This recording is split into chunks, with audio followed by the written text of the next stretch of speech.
To use the free v-Lawyer Citation Extractor, the first step is to upload a document.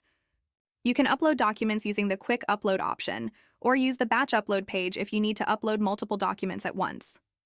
Let's give the document a name, choose a category, and, most importantly, make sure the extract text option is checked. This allows us to easily perform citation extraction and access other features. Voila!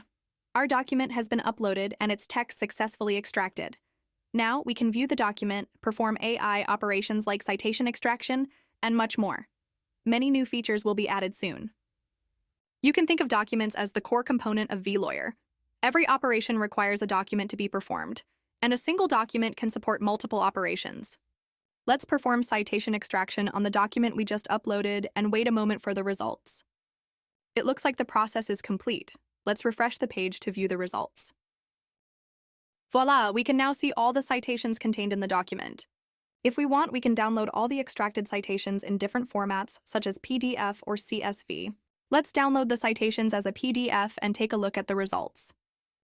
We can also research the citations we found by checking their court listener pages for more detailed information. Cool, right? Please like and subscribe, as new features will be dropped daily. Also, check out the v-Lawyer.ai website in the description. You can try it completely for free. Goodbye for now. See you soon.